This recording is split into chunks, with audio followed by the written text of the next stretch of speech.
Assalamualaikum warahmatullahi wabarakatuh. Salam sejahtera bagi kita semua. Kepada yang terhormat Kak Angela Purba dan Kak David Heber Alfianta, izinkan kami untuk pada hari ini mempresentasikan tugas TM9 Praktikum Manajemen Usaha Tani. Pertama-tama, saya akan memperkenalkan anggota dari kelompok 1. Yang pertama ada Amelia Reza Prasmadita, Asa Saadah, Anina Ramadhani, Firda Nadira, Safanisa Zahra, dan Safira Putri Nabila. Kepada anggota dari kelompok 1 yang bertugas untuk menjawab pertanyaan-pertanyaan yang telah disediakan, dipersilahkan.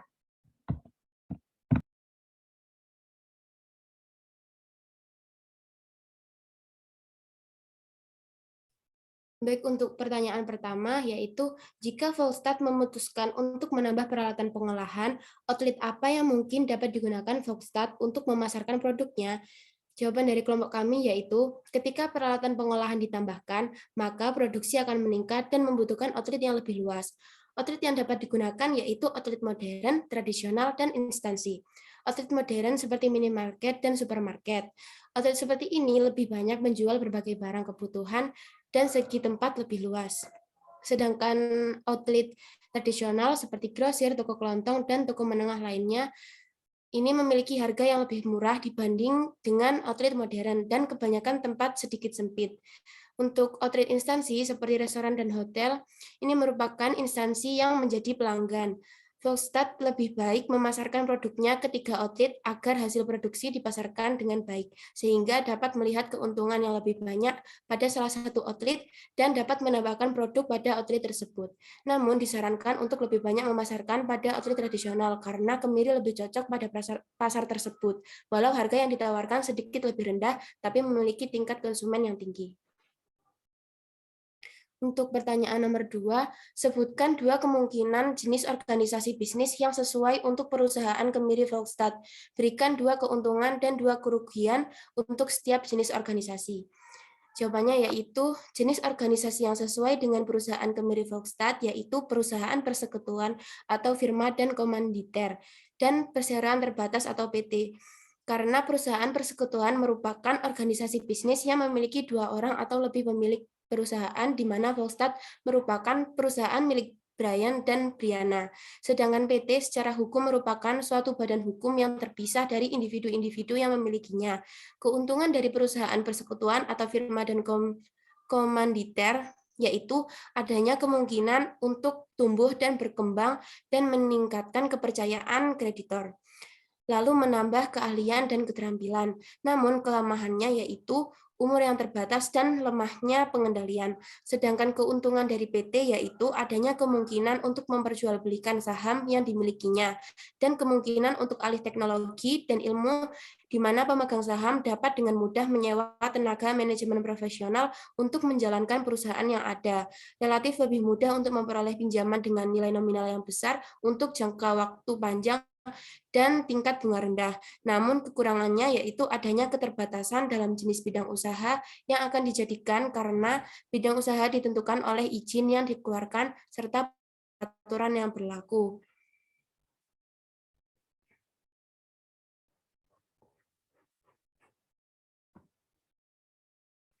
Dan adanya perbedaan kepentingan di dalam menjalankan PT. Pemilik saham minoritas dikalahkan dengan mayoritas. Pertanyaan nomor 3 yaitu salah satu pertimbangan terpenting yang harus dilakukan oleh petani kemiri adalah penentuan penebangan pohon kemiri asli dan menggantinya dengan varietas pohon yang lebih baik. Pohon kemiri asli menghasilkan sekitar 750 lbs per hektar pohon. Pohon kemiri yang ditingkatkan dapat menghasilkan sekitar 1.250 lbs per hektar.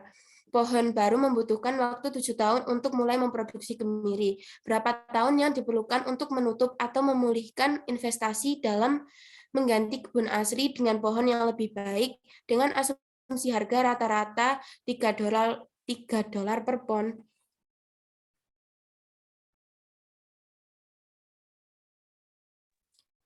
Biayanya $3.000 untuk mengganti pohon asli dengan varietas pohon yang lebih baik. Jawabannya yaitu pohon asli sama dengan 750 lbs per hektar. Pohon yang ditingkatkan 1.250 lbs per hektar. Waktu yang dibutuhkan sampai panen yaitu 7 tahun. Harga rata-rata $3 per pon. Biaya modalnya $3.000.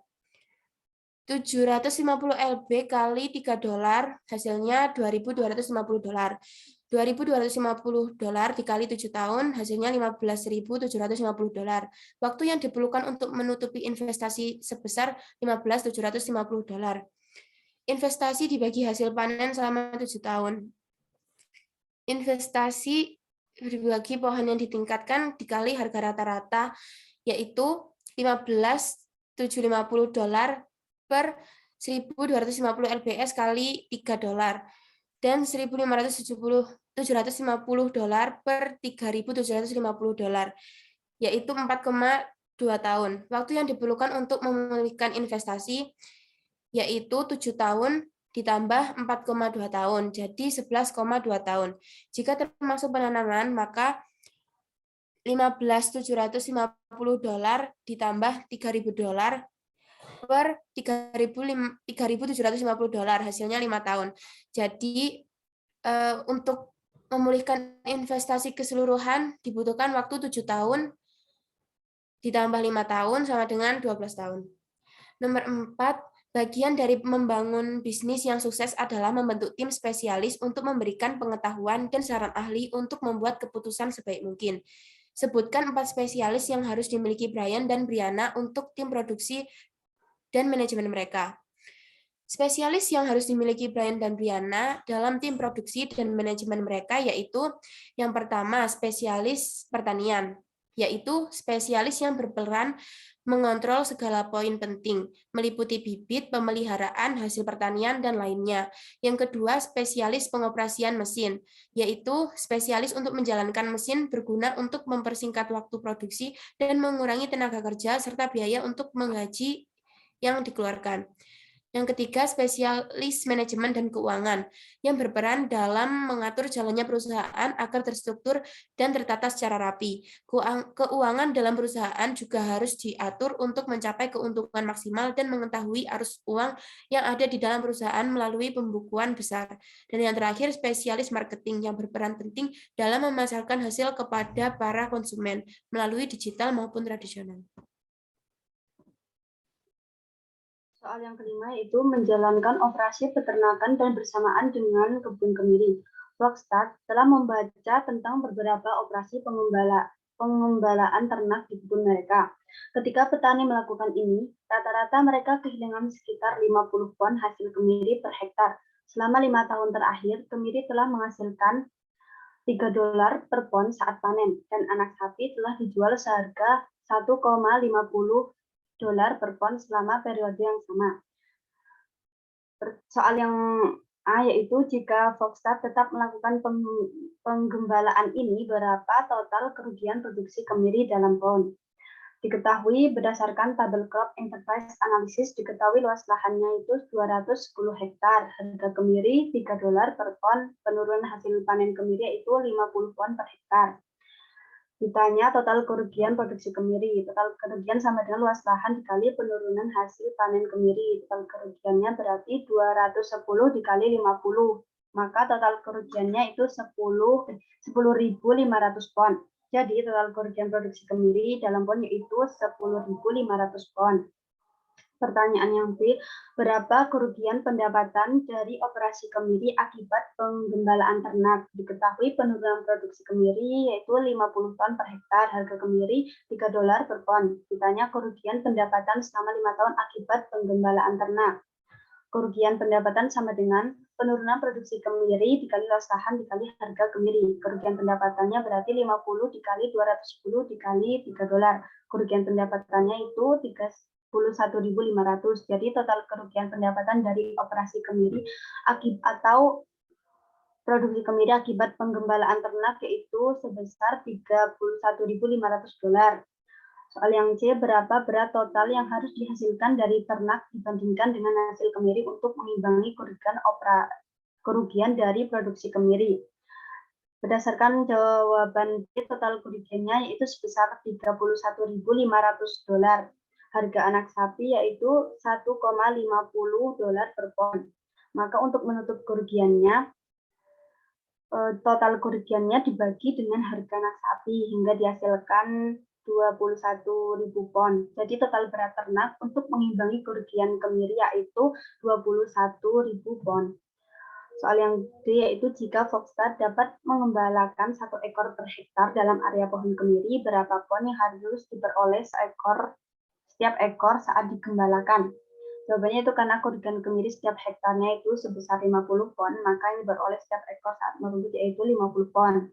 Terus soal yang E, apa keuntungan menggembalakan sapi dibandingkan dengan kemiri? Keuntungan berternak sapi dibandingkan dengan produksi kemiri yaitu dengan berternak sapi lebih banyak menghasilkan keuntungan dibandingkan dengan produksi kemiri. Lalu apa kerugian menggembalakan sapi dibandingkan dengan kemiri? Kerugiannya itu beternak sapi perawatannya lebih susah dibandingkan dengan produksi kemiri, lalu biaya peternakan sapi lebih besar dibandingkan dengan biaya produksi kemiri.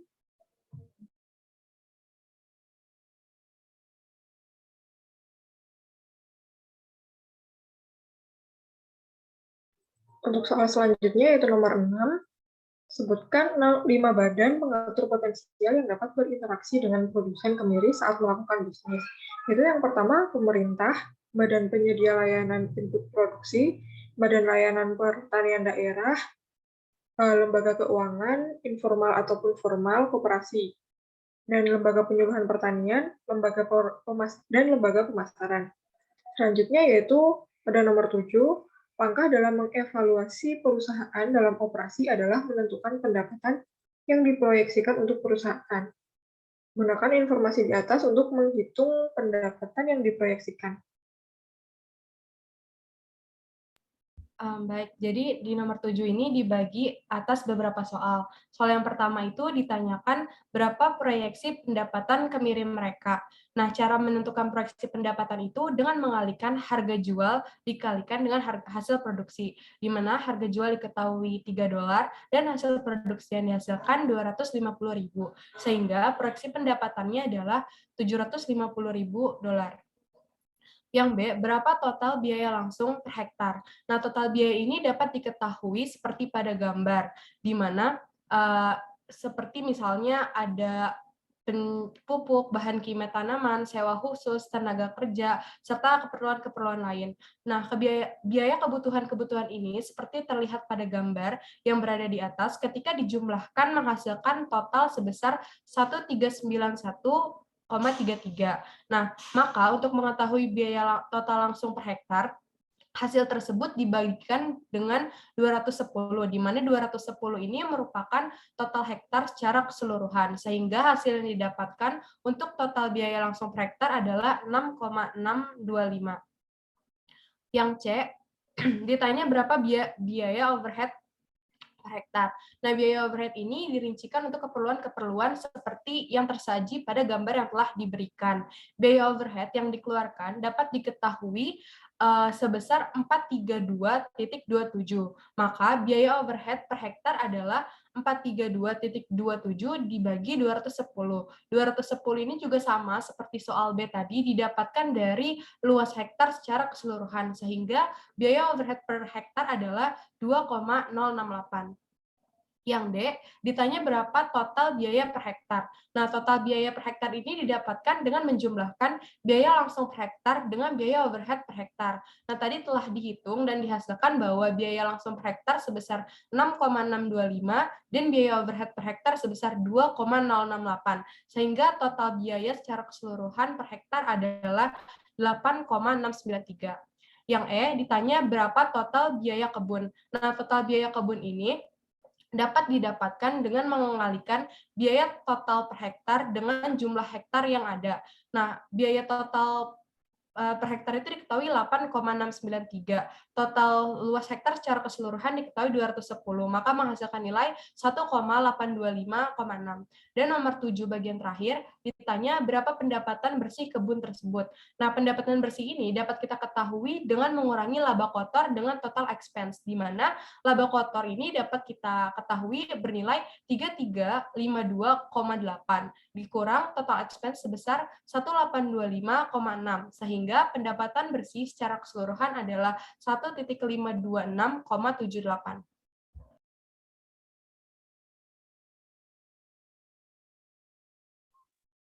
Selanjutnya yaitu Brian dan Brianna berpikir jika mereka akan melakukan investasi dalam peralatan pemrosesan, mereka dapat menjual pecan kupas mereka seharga $10 per LB. Berapa pendapatan marginal per pon pecan kupas yang akan diterima pertanian jika mereka menambahkan kapasitas pemrosesan? Dibutuhkan 2 pon pecan yang tidak dikupas sama dengan 1 pon pecan yang dikupas. Itu diketahui yang pertama yaitu harga jual pecan kupas seharga $10 per pon jika melakukan investasi dalam proses peralatan pemrosesan.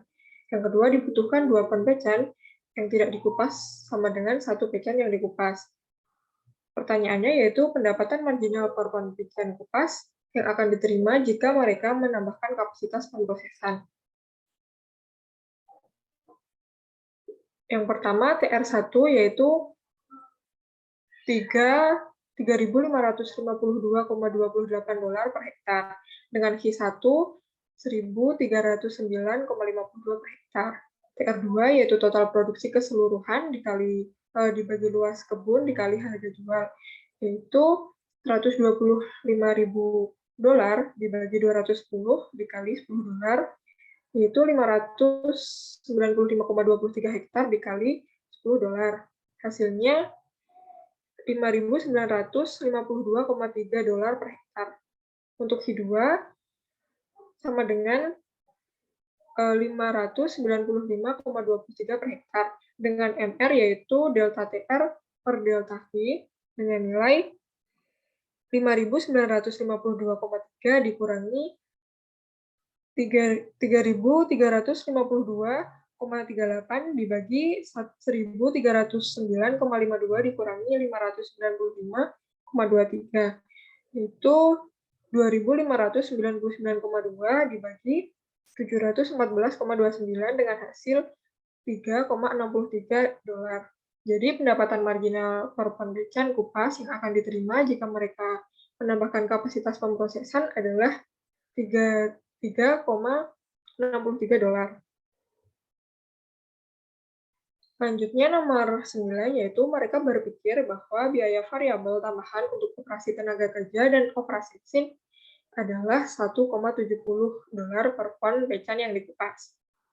Jika pertanian berjalan ke arah ini, Volkstat percaya bahwa mereka harus mendapatkan tambahan $1,50 per pon pecan yang dikupas untuk resiko mereka dan menambah tenaga kerja di pihak mereka. Berapa banyak pendapatan marginal yang dapat disumbangkan untuk mereka biaya tetap? Itu diketahui yang pertama, delta TVC yaitu 1,70 dan delta V sama dengan 1,50.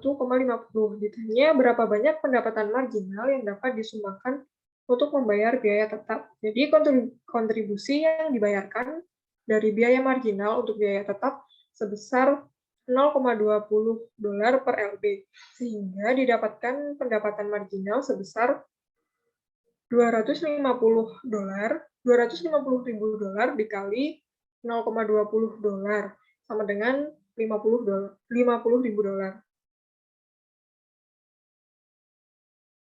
Pertanyaan nomor 10 yaitu berapa banyak uang tunai yang harus disumbangkan Volkstat setiap tahun untuk biaya tetap. Jadi biaya yang harus dibayarkan setiap tahunnya adalah bunga, lahan, mesin, dan perlengkapan serta kendaraan.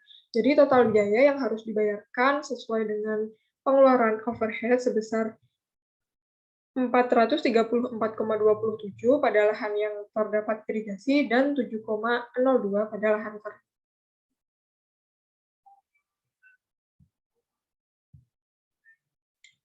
Lalu untuk pertanyaan nomor 11, berapa banyak hutang yang dapat didukung oleh Volkstat dengan pendapatan ini? Jawabannya, Volkstat memiliki berbagai macam hutang yang harus dibayarkan, diantaranya kewajiban jangka panjang, kewajiban lancar, dan kewajiban antara. Nominal hutang yang dibayar pada tahun 2017 adalah 419.384, sedangkan pada tahun 2018 sebesar 414.287. Lalu berikutnya nomor 12. Sebutkan 4 faktor risiko yang harus dipertimbangkan oleh Volkstat jika mereka melakukan ini. Jawabannya, yang pertama, jumlah pesaing bisnis akan semakin bertambah.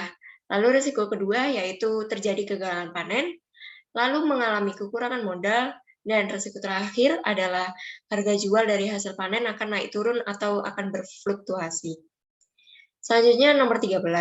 Sebutkan 4 faktor penghargaan yang harus dipertimbangkan oleh Volkstat jika mereka melakukan ini.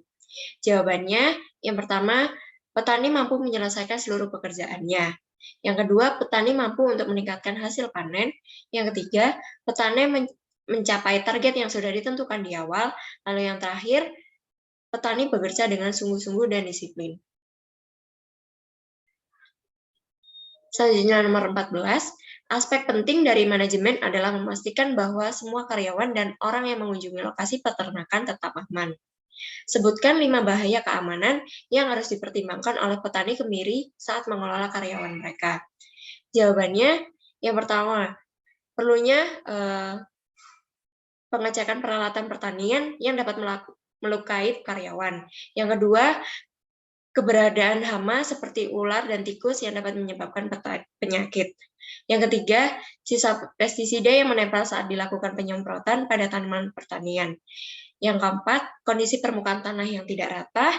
Yang kelima, kondisi lingkungan kurang sehat yang dapat menyerang daya tahan tubuh.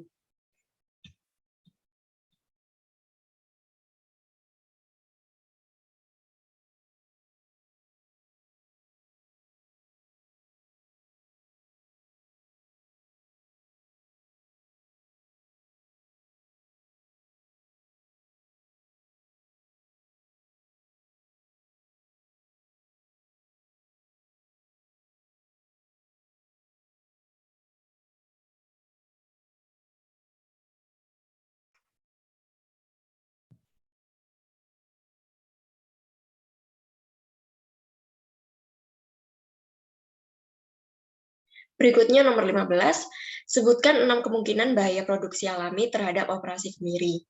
Jawabannya, terserang oleh hama yang menyerang daun seperti tungau, moluska, dan penggerek daun. Yang kedua, terkena penyakit tanaman kemiri seperti gugur buah muda. Yang ketiga, pH tanah yang tidak sesuai. Yang keempat, kekurangan nutrisi. Lalu yang kelima, penyerapan tanah yang kurang maksimal. Dan yang terakhir, curah hujan dari lahan tersebut tidak sesuai dengan penanaman kemiri. Soal yang ke-16 yaitu sebutkan 6 kemungkinan bahaya produksi buatan manusia terhadap operasi kemiri atau produksi kemiri. Jawabannya itu lahan yang tidak sesuai untuk penanaman kemiri, lalu menggunakan terlalu banyak pestisida, persiapan penyuburan kemiri yang kurang, jarak tanam yang tidak konsisten budidayanya, lalu pemberian pupuk kandang yang berlebihan dan tidak memangkas cabang-cabang pohon kemiri yang telah mati, rusak, atau sakit. Selanjutnya yaitu apa 4 cara yang berpotensi meningkatkan pendapatan. Yang pertama yaitu mengolah kemiri menjadi produk olahan kemiri yang memiliki nilai jual lebih tinggi. Lalu meningkatkan produksi dan kualitas dari kemiri yang akan dijual ke pasaran dapat meningkatkan nilai jual produk kemiri. Yang ketiga, meningkatkan kompetisi harga yang terjadi pada produk yang sama. Yang keempat, memiliki target konsumen yang pasti dalam menjual produk perusahaan Volkstat. Selanjutnya, nomor 18 itu diketahui bahwa media sosial merupakan aspek penting dalam mengembangkan basis pelanggan setia untuk usaha kecil. Sebutkan 2 platform media sosial dan mengapa mereka efektif. Nah, di sini yang pertama ada Instagram. Instagram ini seperti yang kita ketahui merupakan media sosial dengan pengguna yang terbilang sangat banyak. Dengan Instagram, maka perusahaan Volkstat bisa menumbuhkan pelanggan melalui akun Instagram resmi dari perusahaan tersebut. Pencarian pelanggan dapat dilakukan dengan pemasaran yang ditujukan pada target yang ditentukan dengan jelas. Personal branding perusahaan Volkstat juga harus menonjol dengan memperhatikan SWOT perusahaan tersebut. Selain itu, di Instagram ini memiliki fitur yang bernama Instagram Ads yang dapat digunakan untuk mempromosikan produk yang dimiliki.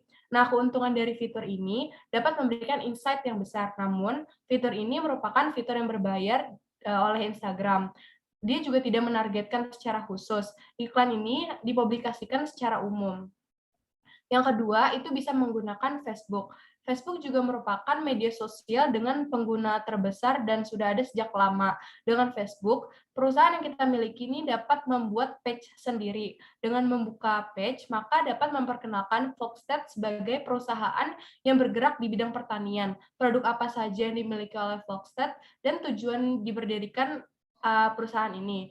Facebook juga memiliki fitur bernama Group. Dengan ini, kita dapat mempromosikan kepada target yang lebih diutamakan dalam penjualan produk Volkstat. Facebook ini juga memiliki fitur yang serupa dengan Instagram. Lalu nomor 19, jika mereka memilih untuk menggunakan media sosial untuk mempromosikan merek mereka, apa dua atribut utama bisnis mereka yang dapat mereka tekankan dalam pesan media sosial mereka? Jawabannya, jika saya ingin mempromosikan brand saya melalui media sosial dengan cara mengunggulkan hasil produksinya dan menjamin selama proses produksi dilakukan dengan peralatan dan tenaga kerja terbaik serta telah melewati quality check yang menjamin bahwa produk yang diterima konsumen merupakan hasil terbaik dari proses produksi. Dan hal terakhir yang akan saya lakukan adalah pelacakan dan pelaporan. Ini akan memungkinkan kita untuk melihat dengan tepat apa yang terjadi dengan akun media sosial kita. Ini adalah cara terbaik untuk mengoptimalkan kinerja konten, meningkatkan pertumbuhan audiens, dan mengarahkan lalu lintas situs web. Pertanyaan terakhir yaitu, jika Anda berada di posisi Volkstat, apa yang akan Anda lakukan untuk memperluas atau meningkatkan operasi ke depan? Jawabannya, upaya untuk memperluas untuk meningkatkan operasi ke depannya dapat dilakukan dengan yang pertama, dapat bekerja sama dengan perusahaan lain, lalu dapat meluncurkan produk atau layanan baru di pasar, dapat menggunakan sosial media untuk mengembangkan brand, melakukan inovasi dengan melakukan riset untuk pengembangan hasil produksi, mencoba untuk mencari peluang penjualan ke pasar internasional, dan mencari peluang untuk melebarkan sayap ke bisnis di bidang lain. Baik, dengan demikian berakhir proses proses jawaban yang disampaikan oleh kelompok 1. Apabila ada salah-salah kata mohon dimaafkan, kurang lebihnya mohon maaf. Wassalamualaikum warahmatullahi wabarakatuh.